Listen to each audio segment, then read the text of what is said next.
Hey guys, welcome back to another video. So, today I want to talk about the Power Rangers again. Because this is something that has been on not just my mind, but everyone's minds for a long time.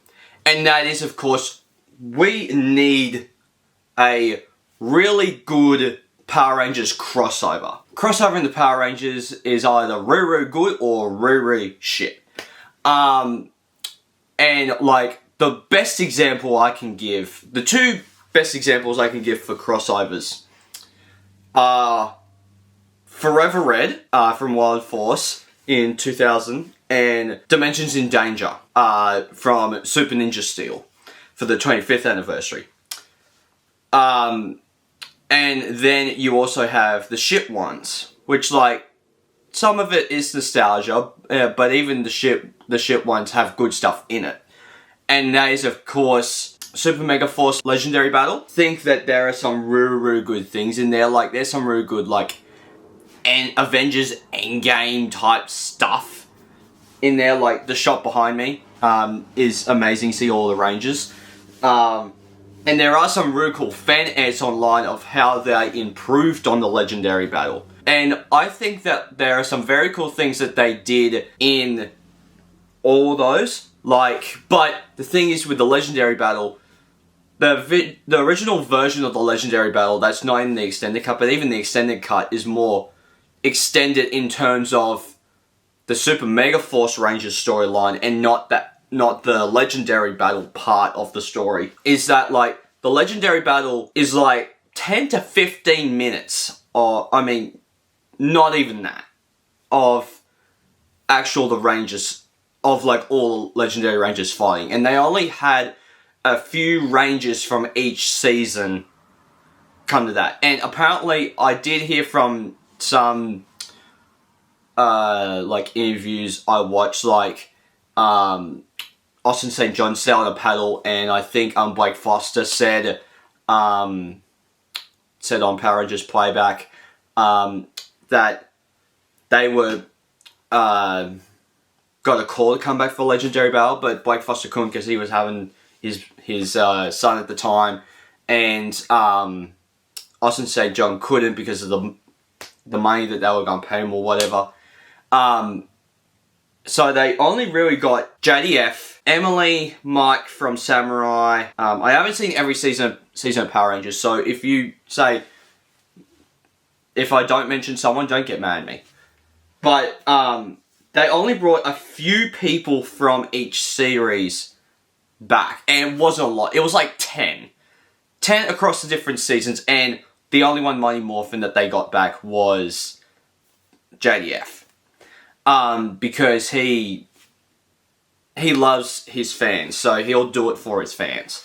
And so I honestly think that was good for like however long that battle was, but then it was just a complete waste.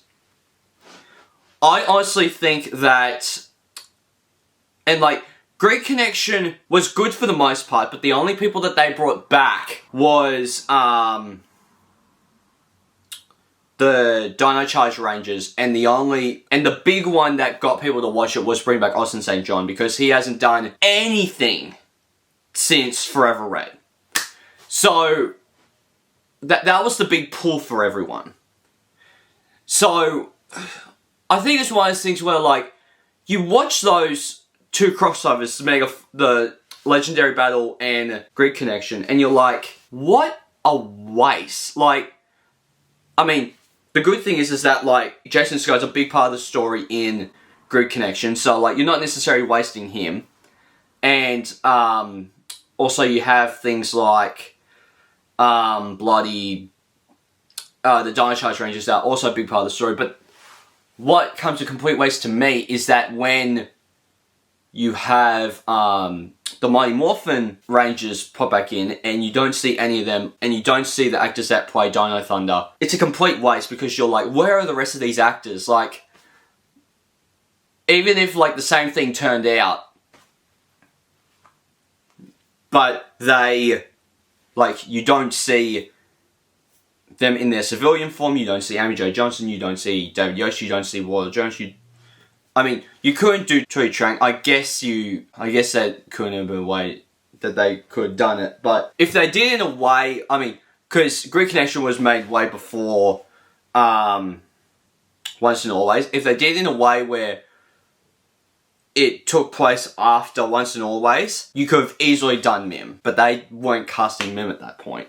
So, I think that the best one that we've gotten, even though even though that there are weird things in that one, I think the best one we've gotten in terms of crossovers, in terms of like having different coloured rangers, like in terms of having red rangers, blue rangers, pink rangers, green rangers, whatever, is Dimensions in Danger, because you have a small group and you only have like Tommy as one of your central focuses on that. Even though that the Ninja Steel Rangers, I don't really care about the Ninja Steels in that episode. You're really in it for all the other Rangers that were in that. The only problem with that one is that they don't give some of the other Rangers a lot of lines or a lot of stuff to do. Like, Kat is like, alright, she's back, but she's in the background. Rocky, in the background. TJ, in the background. Like, all these... Antonio hasn't said anything except for, hey Tommy, thanks for saving us. That's the only line that he got. And other than that, completely gone. And like... Because like, you look at all the other Rangers, like... It's one of those things where, like, it's confusing as all hell, but then in terms of actually, like, giving people, like actual, like, specific lines and giving them all either an arc or a decent team-up and giving them a number of lines, the best crossover we've gone is Forever Red. Like, you look at that one, the good thing is that it starts with one of the old, Rangers from the Zordon era. It starts with Andros, the Red Space Ranger, and then it goes to I think it's SPD or Time Force. I can't remember, but he goes to recruit the Wild Force, the Ranger that's our Red Ranger for that season, and then we have the Turbo. Then we have TJ and Turbo and all that, and then you have Jason David Frank leading the team, and then you have the whole build-up going like, well, is Jason going to come in? And you finally hear that music, and you hear the MMPR instrumental theme, and you see a guy on a motorcycle just driving up, and then you see like Austin St. John turn around, and you're like, oh my god, it's Jason! And like, even though that, like, I can't understand why the only thing that they did wrong in that one is that they didn't have Rocky at all. Because there was made no sense for him to be the Ninja Ranger, because they were in space, he would have bloody died. So, well, actually, no, not really, because they did actually morph in space. So, I guess, yeah, I don't know why they didn't bring Rocky back, but anyway. But, yeah, no, like, in terms of, like, actually a good Power Rangers crossover, I think that we only got 2, and the rest are all crap.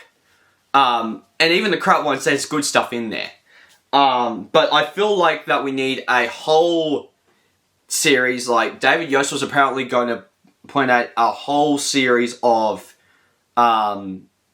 a Mighty Morphin Power Rangers series that focused on the original cast, but that turned into be Once and Always. I hope that if we get to the 35th anniversary, we bring back Austin St. John as the Red Ranger, we bring back Amy Jo Johnson, we bring back David Yost, we bring back Walter, and we focus on that team, but also we do, like, I hope that even if you do for the fit, I don't know what anniversary you would do it with, because it needs to be a big one. It needs to be your final, like, blowout one. But you need to do it while the actors are still young.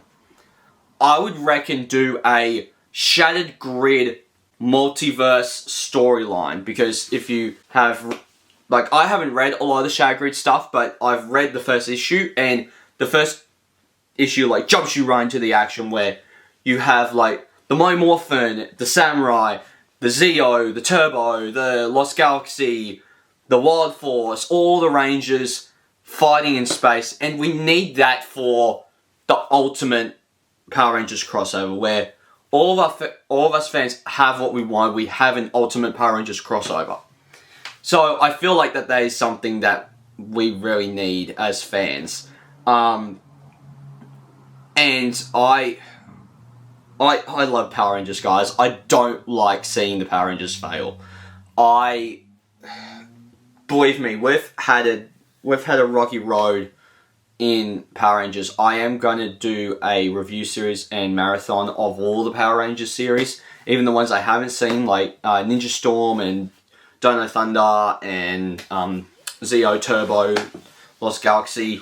But I really want to do that and give you guys my actual opinions on the franchise as a whole. So, guys, please hit the like button down below if you haven't already. Subscribe, also the little bell icon to get notified of future videos I make. I'll see you guys next time. Take care. Bye. Hey there. Subscribe to my channel. And also press this bell icon.